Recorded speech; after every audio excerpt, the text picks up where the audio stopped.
Occasion ఏదైనా location ఎక్కడైనా తెలుగువారి వేడుక అంటే ఆలివ్ మిఠాయి ఉండాల్సిందే. మిఠాయి అంటే ఆలివ్.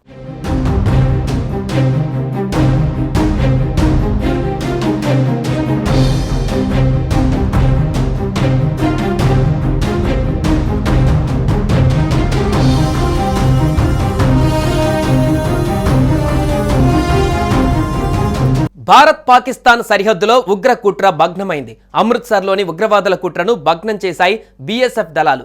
పహల్గామ్ టెర్రర్ అటాక్ తర్వాత భద్రతా బలగాలు డేగ కన్నుతో పర్యవేక్షిస్తున్నాయి. అనుమానిత వ్యక్తులను అదుపులోకి తీసుకుని విచారిస్తున్నాయి. ఈ క్రమంలో అమృత్సర్ జిల్లాలోని ఉగ్ర కుట్రను భగ్నం చేశారు.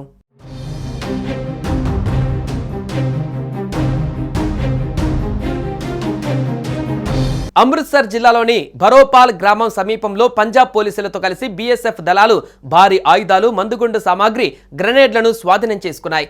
బుధవారం సాయంత్రం నిర్వహించిన సంయుక్త సెర్చ్ ఆపరేషన్లో 2 గ్రెనేడ్లు, 3 పిస్టళ్లు, 6 మ్యాగజైన్లు, 50 లైవ్ క్యాట్రిడ్జ్లు స్వాధీనం చేసుకున్నారు. స్వాధీనం చేసుకున్న ఆయుధాలు, మందుగుండు సామాగ్రిని పోలీసులకు అప్పగించారు.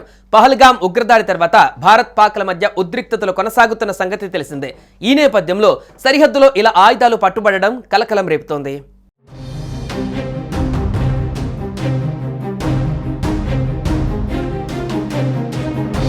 బీఎస్ఎఫ్ ఇంటెలిజెన్స్ వింగ్ సమాచారం మేరకు ఏప్రిల్ 30 సాయంత్రం ఈ ఆపరేషన్ నిర్వహించారు. దీనిలో భాగంగా ఆయుధాలను గుర్తించారు.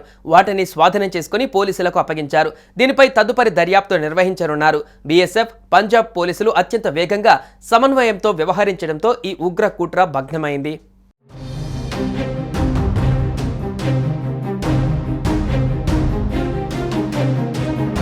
ఇదిలా ఉంటే బంగ్లా సరిహద్దులో కూడా పాక్ ఐఎస్ఐ కలకలం సృష్టించినట్టుగా వార్తలు వచ్చాయి. ఇటీవల కాలంలో మొహమ్మద్ యూనస్ అధికారంలోకి వచ్చాక ఢాకా, ఇస్లామాబాద్ల మధ్య సంబంధాలు బలోపేతమయ్యాయి. దీంతో పాక్ నిఘా సంస్థ ఐఎస్ఐ మిలిటరీ అధికారులు బంగ్లాదేశ్లోని భారత సరిహద్దుల వైపునకు రావడం పెరిగింది. ఆ దేశంలోని రాడికల్ గ్రూప్స్తో కూడా పాక్ సంబంధాలు పెట్టుకుంటుంది. ఈ నేపథ్యంలో బంగ్లా, భారత రాడికల్ గ్రూపులను పాకిస్తాన్ వాడుకునే అవకాశాలు ఉన్నట్లు ఇంటెలిజెన్స్ వర్గాలు వెల్లడించాయి. ఈ నేపథ్యంలో భద్రతా ఏజెన్సీలు బంగ్లాదేశ్ సరిహద్దులోని ముర్షిదాబాద్ వంటి ప్రాంతాలలోని పోస్టులపై ఫోకస్ పెట్టారు.